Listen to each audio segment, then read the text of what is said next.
Good evening, everyone. Happy Pride Month. My name is Roopali Singh. I am a learner who also loves to share my learning with others through forums like these. I come with over 2 decades of IT experience, and I'm currently working as Director of Engineering at MIQ, a programmatic media partner. I'm also associated with some non-profit organizations where I mentor underprivileged students to help them navigate through their journey. Today, I will talk about the topic of sustainability in programmatic industry. So in the last decade or so, consumers have started to become, much more environmentally conscious. Businesses are increasingly recognizing the need of bringing in sustainability to a core or the center stage. Now, advertising might not be the first sector that springs to your mind when you think of sustainability, especially in times where concepts like reducing plastic, e-waste are still finding their rightful traction, especially in developing countries or many countries, right? But you will be fairly surprised with some of the facts that I will present shortly. When we talk about sustainability, we mostly talk about, again, preventing water pollution, air pollution, or purchasing long-lasting goods, etc. Right? But did you also know that browsing internet also generates carbon, be it your search, be it your email, and whatnot, right?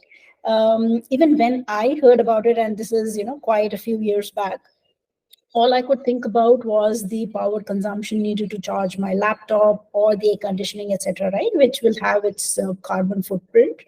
But that is not only the cause, right? Less obvious, but perhaps even more energy intensive are the data centers and vast servers that are needed to support the internet and share the content just as we access over internet, right?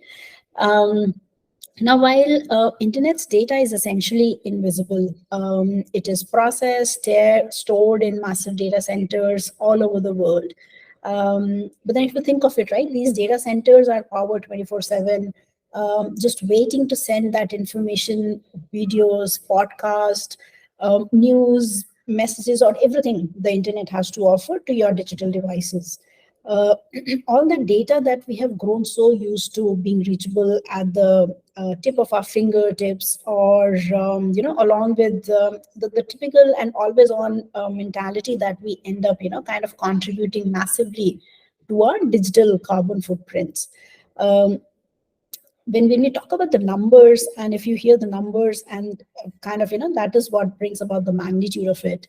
There are over 4 billion active internet users across the world, and kind of growing by the day. Now, if one looks at the individual level, the global average energy related carbon footprint is about 4.7 tons of CO2 emission per person. Now, that number in itself tells you the magnitude, right?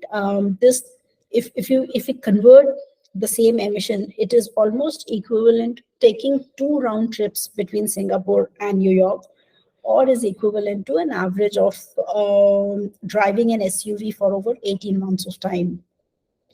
So the carbon footprint of our gadgets, the internet, and the overarching system supporting these accounts for about good 3.7% of global CO2 emission. And these numbers are very similar to the emission that is produced by the airline industry globally. And we know that air travel is, most infamous in terms of the industry that produces a lot of carbon. So, you can imagine, again, the magnitude that we're talking here. So it certainly comes as a big surprise, right, that these two industries are becoming so comparable in terms of the carbon footprint. And if you think of it, at least for the our internet usage and the digital footprint, these emissions are predicted to double within or by 2025, or kind of within a couple of years from 2025. So it is also very kind of infamously said that if internet was a country, it would be the third biggest polluter in the world after US and China. However, it is there's some bright light to it also. The good part is that India's per capita CO2 is much lower than the global averages, but nonetheless, it is something which is now standing really as a starking reality in terms of how we need to be taking some action towards it. So many major brands have already committed to using 100% renewable energy and are committed to being carbon neutral in coming years. Example, Apple already has committed to being 100% carbon neutral by 2030. Facebook likewise is committing to net zero in its value chain by 2030, and kind of many other companies. Also at individual level, we all can start to take some steps. I'll cover some very easy steps towards the end of my talk, because I do want to leave all of us, with some small things that we can do in terms of sustainability and the environment. So as you see in this image, right, it is depicting an iceberg, and we all know that 90% of the iceberg is below the water surface, and just the tip is what we see, right? It is very similar to the state of carbon emission as well. Now, businesses cause three different types of emission. Depending on what the source of emission is, these are characterized as scope 1, scope 2, and scope 3. Scope 1 emission are direct emission that are occur from sources that are controlled or owned by the reporting organization. So, for example, emission associated with the company-owned vehicles, fuel combustion in boilers or furnaces, etc. These are scope 1. Scope 2 are the indirect emission from the generation of, for example, purchased electricity or purchased heat or steam consumed by the reporting organization. So, for example, right, when we all sit in the office, the emission caused by the generation of the electricity that we use in that office building will fall into this indirect or scope 2 category. Scope 3 is everything which is part of the supply chain, right? So all the indirect emission that occur in the supply chain of the organization is what is termed under scope 3. So it includes both upstream, downstream activities, right? And scope 3 emission are often and not often, actually always the largest and the most challenging category to measure, because it is throughout your life cycle supply chain ecosystem. And they sort of include a very wide variety of ranges, such as purchased goods, services, again, transportation, distribution, the waste disposal, or even the business travel for that matter. So again, taking a very, very small example, right? If your company is shipping product via Amazon or Blue Dart, these will count as scope 3 emission. So although scope 1 and scope 2 caused by the organization's regular business activity, 92% of the carbon emission falls under scope 3, according to a report by CDP. So you can, that's how you can relate again the magnitude that we are talking here. Also, according to CDP's report, companies' scope 3 value chain emission are on an average between 5 to 25 times higher than its direct or indirect emissions, which makes scope 3 measurement a very critical priority, and also sort of it brings the challenge in itself along with it. So again, the organizations are taking actions to decarbonize, reduce the environmental footprint, de-risk their brands, and improve the ESG performance. This certainly, kind of calls for immediate attention from all dimensions.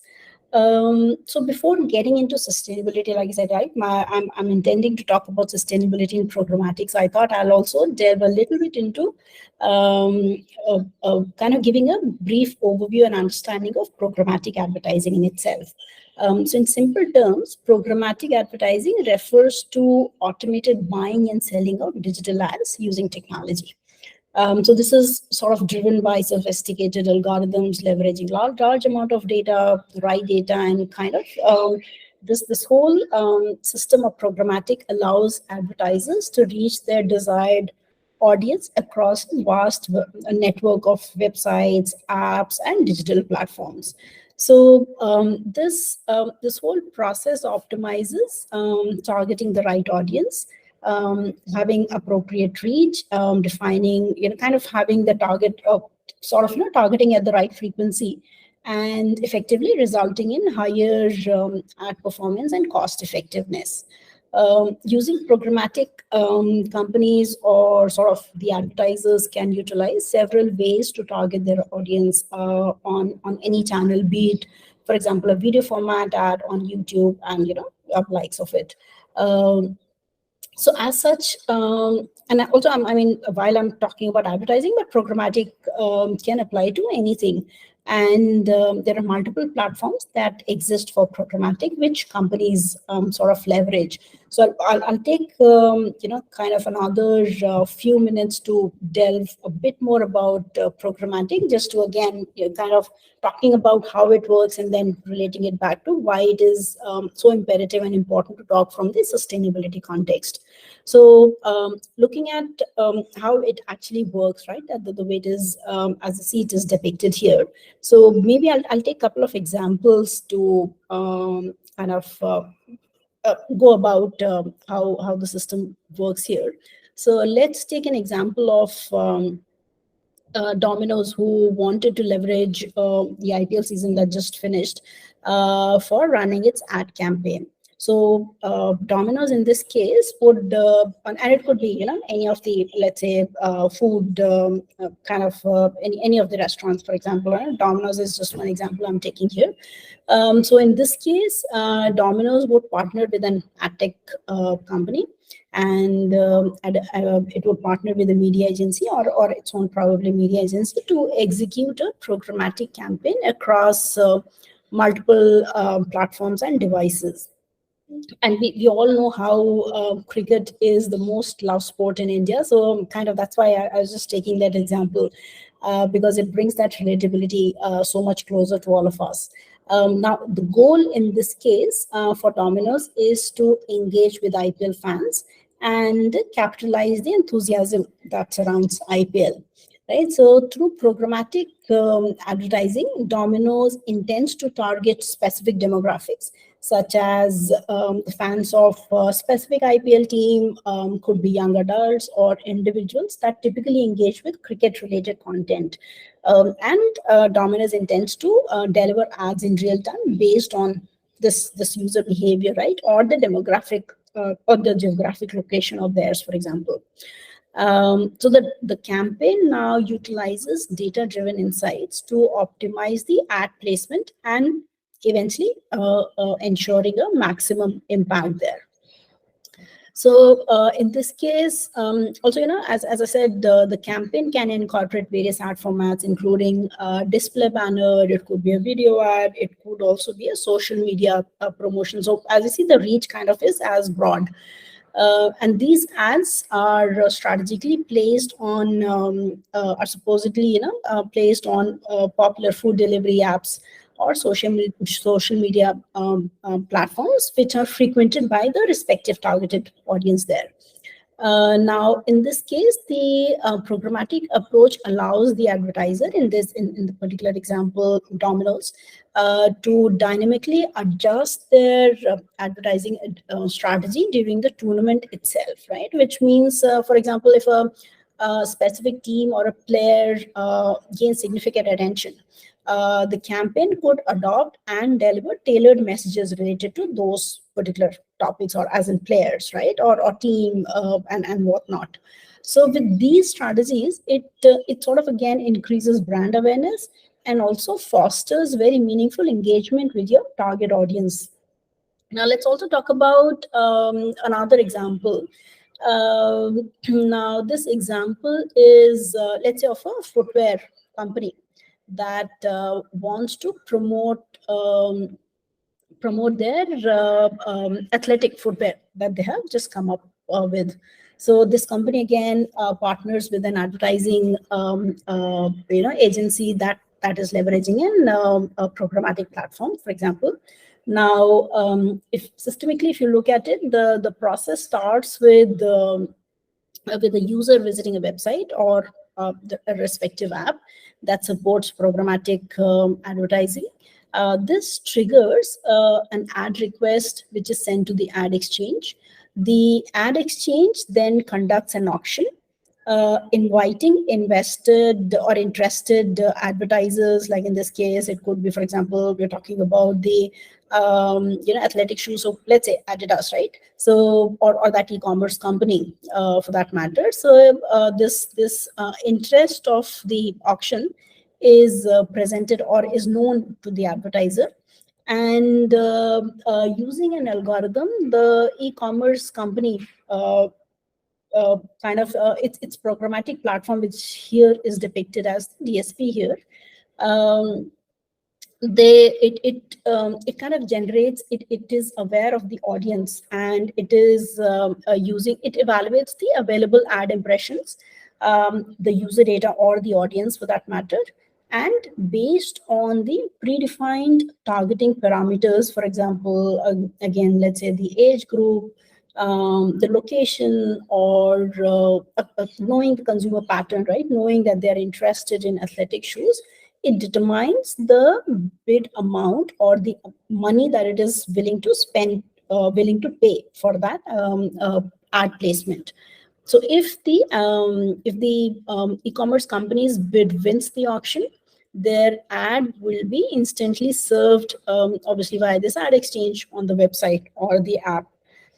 So here, as you see, the system leverages data on user demographic, for example, browsing history and purchase history. And, a lot of these parameters are used to optimize the ad placement, and eventually it increases the likelihood of conversion, right? The whole process from the time of the bid request or the ad request to the ad delivery in itself happens within milliseconds. So the programmatic sort of now has started to enable advertisers to automate and streamline their whole ad buying process, also reach their target audience at scale, right? It is now not getting limited to a particular geography. The world is your playground there, right? And also optimize the advertising budget to the outcome that the company is desiring for. So it offers so a lot of efficiency, precision, and real-time optimization capability, making it a very powerful tool in the whole digital advertising landscape, right? So it is more efficient because it sort of also removes the need to negotiate with thousands of publishers for every campaign. It is more cost effective because it removes many of the middlemen from the whole process, thereby reducing cost. The programmatic sources are able to reach the entire internet or multiple devices, platforms, right? So you have better reach, so much better reach with this model. You also get the ability to target specific audience or purchase data segments nearly anywhere online. So you see the power, right? And how it has started to revolutionize the whole industry in itself. Now, while programmatic has certainly revolutionized the industry, but it is also essential to acknowledge the emission associated with this ecosystem. Leveraging technology and data to deliver targeted ads effectively means involving various data centers, servers, and the continuous flow of ad impression that consumes significant energy resources there.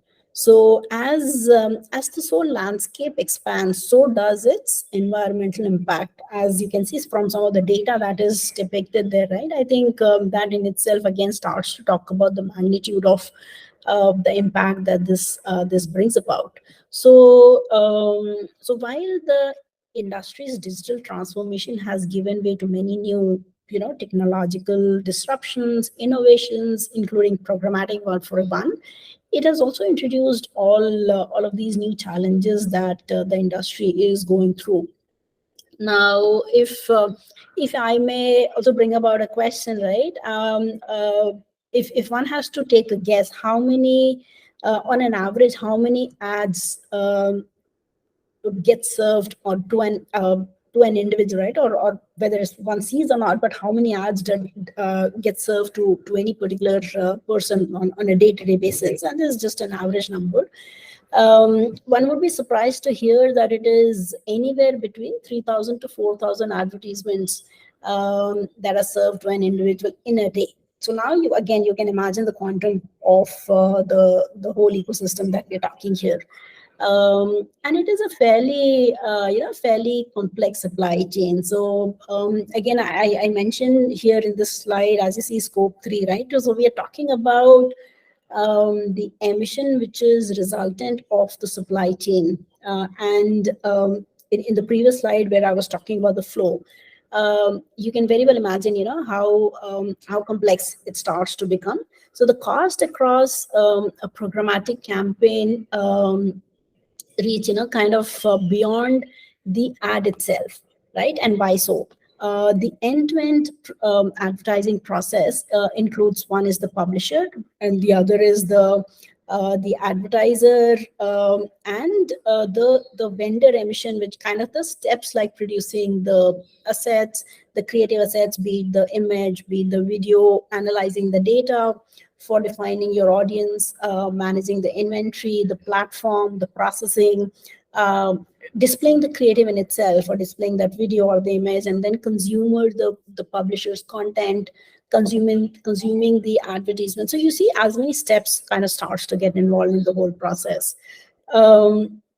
So the programmatic activities, kind of again involve a very complex network of suppliers and partners, leading to a longer and a much more intricate supply chain.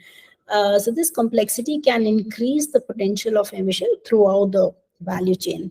The programmatic world typically relies on large volume of data, such as the user information, the market trends, the operational metrics. So the storage, processing, and transfer of this whole data, again, requires energy and a lot of resources there.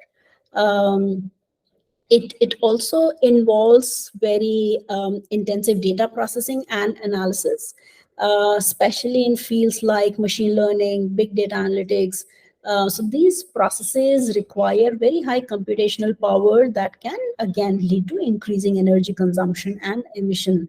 And if you again remember in the previous slide, I said that the time from somebody clicks on a website to an ad getting served is almost like milliseconds, right? So you can imagine how big the processing power the whole ecosystem needs to have. Also, the whole process of customer clicking to an ad being served involves the development and deployment of this whole complex algorithm and data analysis techniques to power it. So, your training models, your optimization models of this whole algorithm, again, require multiple processing iterations. So some of these statistics, kind of certainly tell a story that cannot be ignored. If one has to say, how do I offset the emission cost by one advertisement or one digital ad campaign? It would take about 90 trees across 10 years to cancel the polluting effect of just one average digital ad campaign. So that's the impact that we're talking about, right? Right. So what is happening in the world about it, right? So companies have to think, so how can we have a cleaner way of doing programmatic? It doesn't mean that we don't do programmatic, right? But we find ways such that it is more optimal, it is more sustainable. And hence sustainability is one that is at the highest priority, and it is capturing more and more industry attention now. Again, in the last decade, even the consumers have started to become, increasingly environmentally conscious, and sustainability has moved to the forefront of advertisers and even AdTech leaders' agenda. And we keep hearing more and more about it, right? Which means that it has the right attention, it has the right focus, and certainly it will have the right, actions and plans getting devised about it. Now, to manage and reduce the programmatic induced scope 3 emission, organizations should start to consider, where do I want to optimize? And as I again, in one of the slides, it was that complex supply chain, right? Scope 3 is all about supply chain and the emission resultant of it. So one needs to see how do we optimize this whole supply chain, right? Adopting energy efficient data storage, having better processing technologies, exploring renewable energy options for the data center, implementing sustainable practices in the whole algorithm developed or algorithm development and data analysis to sort of try to minimize the environmental impact is what we're talking here. So like everything, it starts with measurement. You need to measure and benchmark the carbon cost of your campaign, and there are companies that help do that. And also when it comes to about sort of decarbonizing the digital advertising, there are two main ways. One is offsetting, whereby the companies are investing in projects that sort of reduce or capture carbon emission. It sort of effectively balances out their own emissions. So in things like investing in reforestation efforts or renewable energy projects help neutralize the carbon impact. But then actually just offsetting does little to encourage the actual behavior or systemic changes, right? Because while you're kind of continuing to have the emission, you're trying to just do a reforestation such that it balances out. But nonetheless, this whole idea about emission, or this whole kind of how do we control the emission, is what the whole idea has to be. So but then we know that sometimes the change is slow. The society progresses as, or sort of, as things start to change slowly as society progresses towards net zero. In the short term, the offset solutions are at least going to be very important for companies to be focusing on. But then, like I said, more importantly is optimizing. So one is offset, which is short term, but then in longer term, optimizing is something which is very imperative. So consciously making choices to improve the whole process is what we again talk about here. So how do we do that, right? So you need to embrace a carbon path optimization. Now, what does that mean? Which is talk to your vendors regarding the technology infrastructure. Are they running on green servers? How many SSPs do they utilize? Having a complete sort of oversight on the tech stack is what kind of starts the first step of optimization. In terms of carbon footprint of programmatic, the size of campaign collateral in itself, is another step that you can start to look towards. So the length of the advertisement, the frequency of communication with the servers are some of the variables that contribute to energy use. According to a report by Internet Advertising Revenue Bureau, the digital advertising saw 35% lift in 2021 alone, right? So media investments are continuing to increase, resulting effectively in the AdTech industry's impact on environment. So there are several companies that are working on solutions for leading the AdTech towards a greener future, and these companies are really doing great work in terms of helping push the industry towards a better future. So most of these advertisers and agencies are embracing sustainable ad practices, things like again emphasizing on environmentally friendly material, reduced file size. That in itself, such a small thing, but then it kind of brings a big contribution towards improvement. And responsible design choices are some examples. Also, programmatic companies are defining or upgrading their carbon calculator. So as I said, the first point that is mentioned, right? The first step in itself is measuring. So there are companies that offer supply chain emission data. Scope 3 in itself, the name Scope 3 is one such company that is on a mission to decarbonize media and advertising. So it focuses just on the AdTech world. So this company is also believed to be a very trusted source of truth for emission measurement. It reports on compensation and reduction by the organization in every segment of the media and advertising industry. So by leveraging the data that we get from Scope 3 and the models to predict and understand the emission of every single part of the advertising supply chain is what can be leveraged, right? So using all of these data, the companies are building their sustainability index, or some of the companies are also calling it their green score.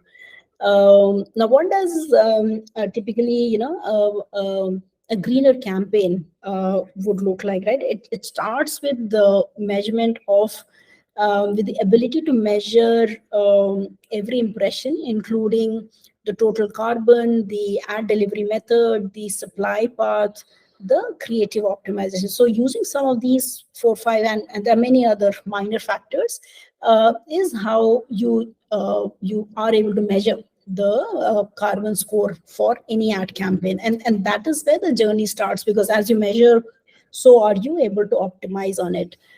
So for programmatic companies, it is sort of not no more just about finding the best ad spot for their clients.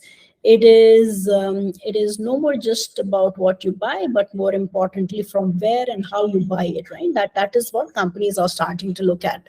So if I have to just sort of list out the steps that are coming along. So the creative media usage, right? Which is the file size, the file format. Is it a video? Is it a display? The creative dimensions. A very simple example is, for example, adaptive streaming, right? Adaptive streaming downloads packets of data instead of pre-downloading the entire set. It also means that the creative loads faster in better quality. So sustainable standard display streams only when in view, reducing the data wastage in each ad. So these are some, as you see, right, some small optimization, but then adding up to larger impact there. The timing of the ad campaign can be a factor too. So during off-peak hours in many countries, roughly, so what happens is during off-peak hours, a lot of countries are able to utilize the electricity that comes from sustainable wind farms or sustainable sources. But at peak times, for example, when a lot of people are cooking dinner, watching TV, or multiple lights are switched on in the house, the electricity becomes increasingly a bit more dirty. So the timings matter a lot. But obviously, I mean, you cannot have all your ad campaign running at 4 a.m. in the morning or 2 a.m. at night, right? Because the timing, again, is very crucial for the impact that it has to make. But then these are some of the data points that some of the companies can leverage. Another dimension is what is the supply path data. So how many hops did it take to reach there? How can that be optimized, right? So for running an ad campaign, there would be multiple domains on which this advertisement can run. What is the most optimal path to it, right? Finding the supply path of least resistance is something, again, which is an outcome of good optimization. Also on the publisher side, what is happening? How many ad slots are there? How many third-party requests are happening on that page? Each variable can be broken down and optimization can be embedded on it. Then what kind of platform is being used? So by conducting demand path optimization, by doing supply path optimization, advertisers and agencies and publishers can help reduce a lot of carbon emission. There's another factor which is just on the actual raw energy grid in that place. So if a country focuses on non-renewable energy such as coal versus, and there's another country which is mostly on solar. So the one that uses coal obviously will make a larger impact on the environment because of the emission that is happening. Another could be just on from technological aspects is the optimization of the performance of your AdTech platform in itself. So by optimizing the infra setup, the AdTech vendors can cut a lot of infra related cost and reduce the energy and carbon produced. So you see, there are a lot of these steps that the organizations and the industry is already taking.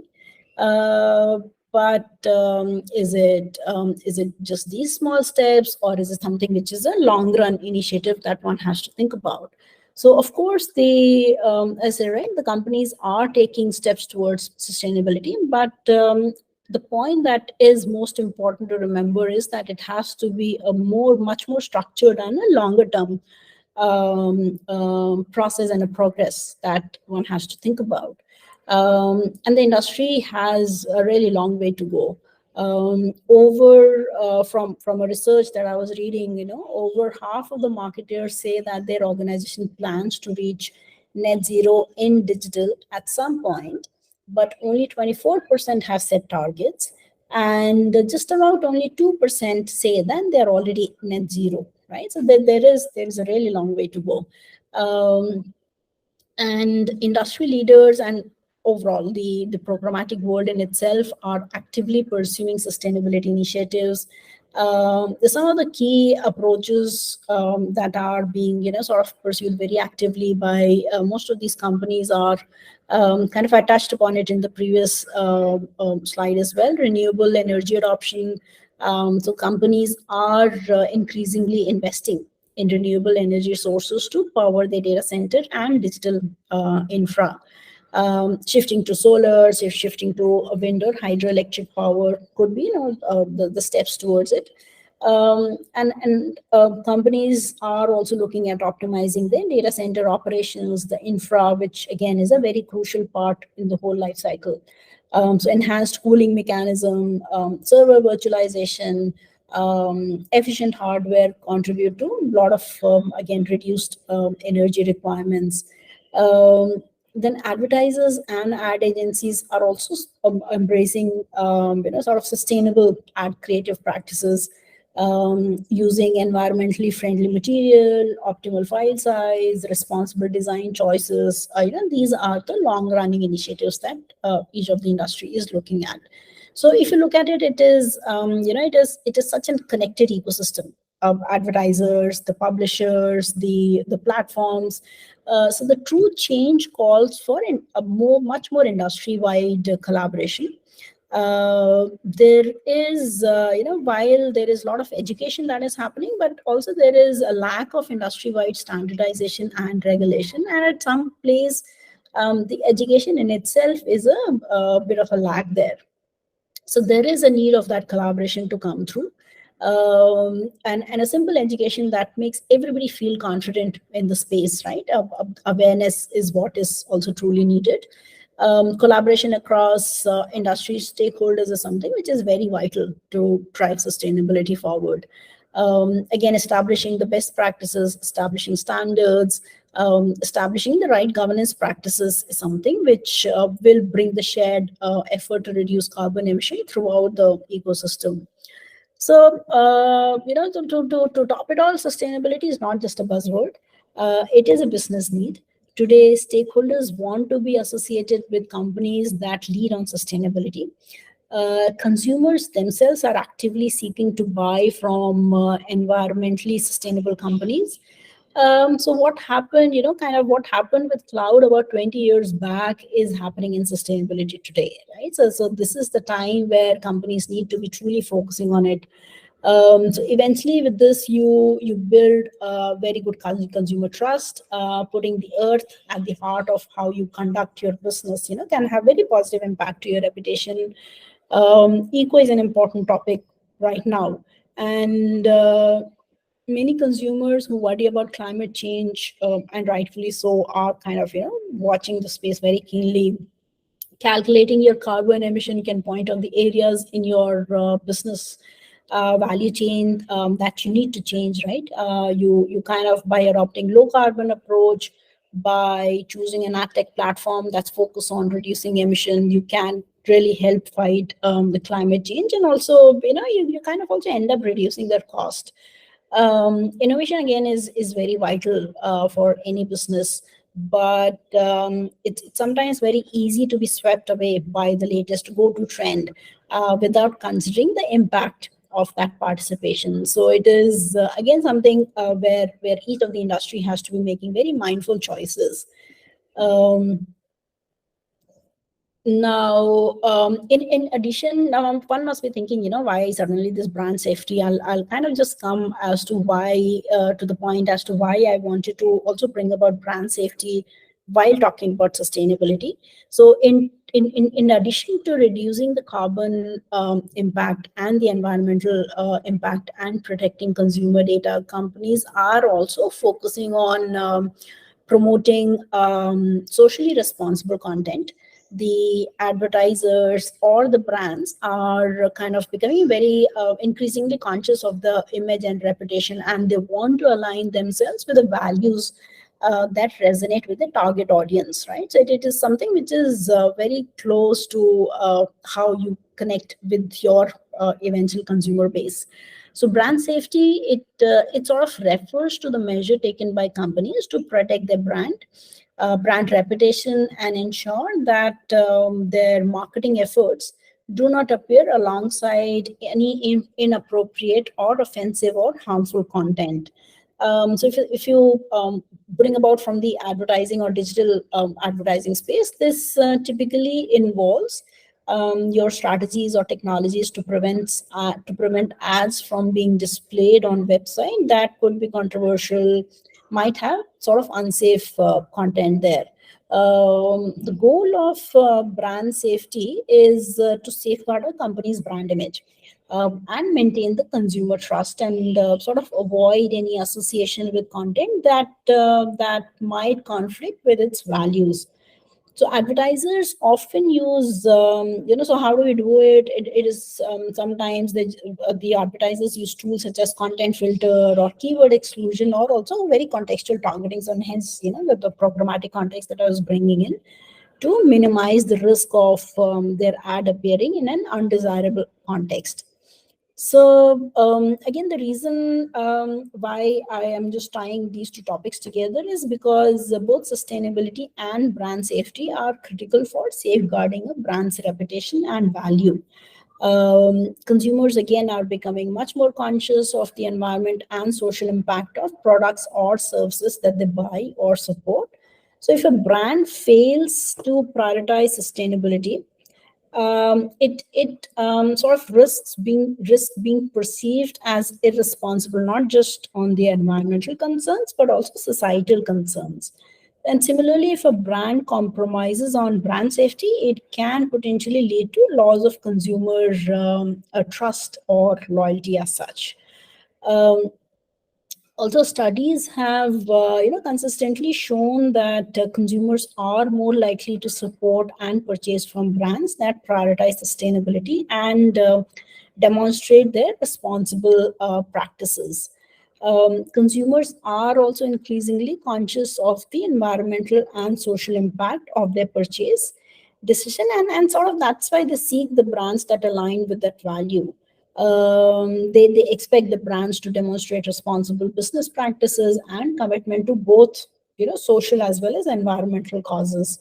So again, ignoring sustainability can lead to missed opportunity for retaining their environmentally conscious consumers. Similarly, customers also expect brands to ensure brand safety by avoiding an association with any content that kind of goes against their values.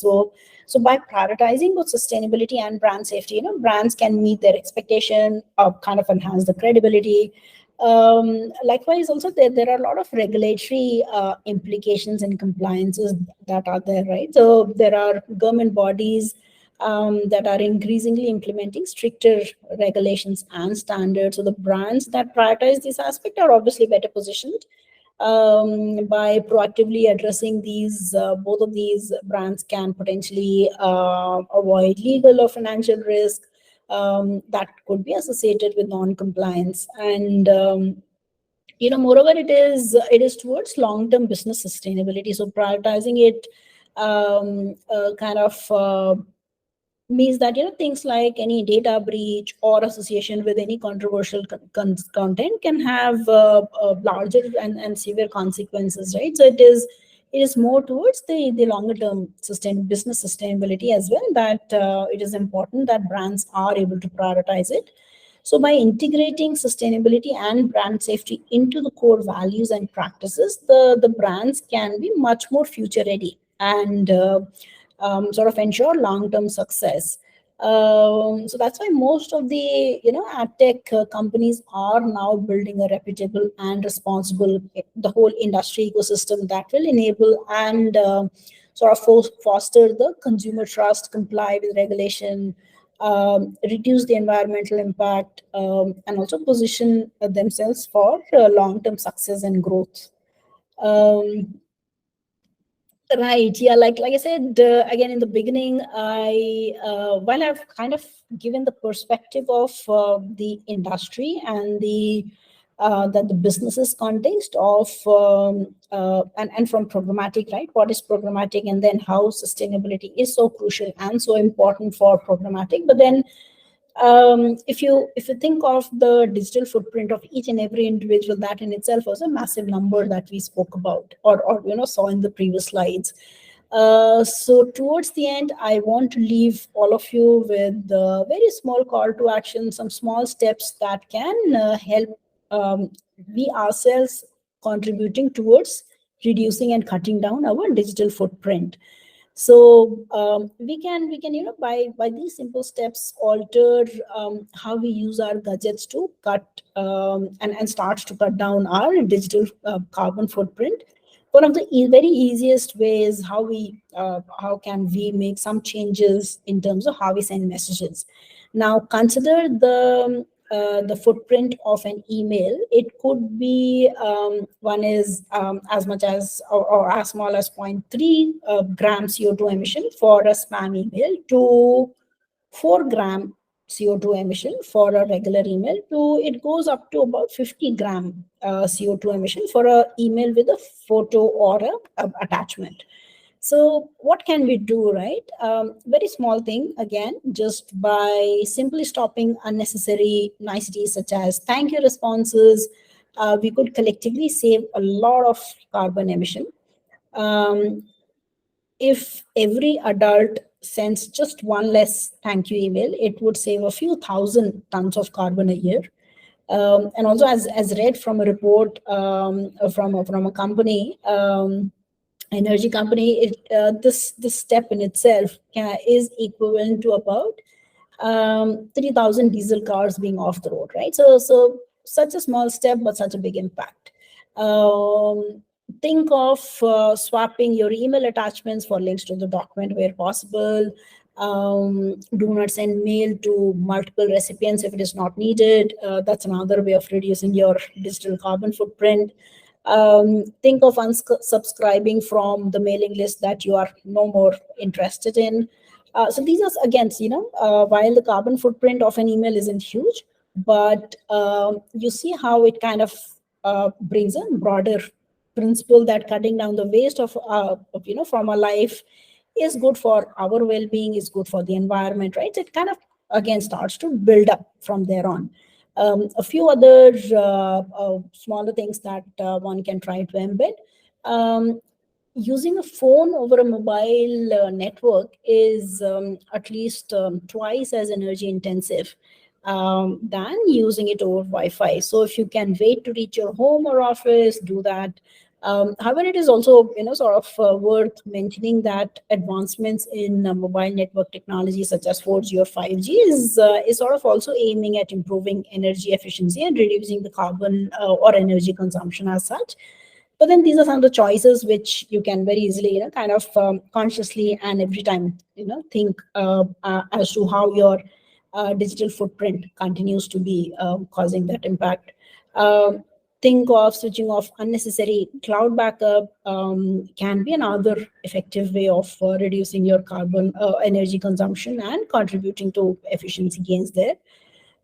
Switch off automatic download for app updates. Do it only when needed, or kind of periodically once in a while, rather than switching that auto download and updates. You can also block video autoplay because that's another way of optimizing it.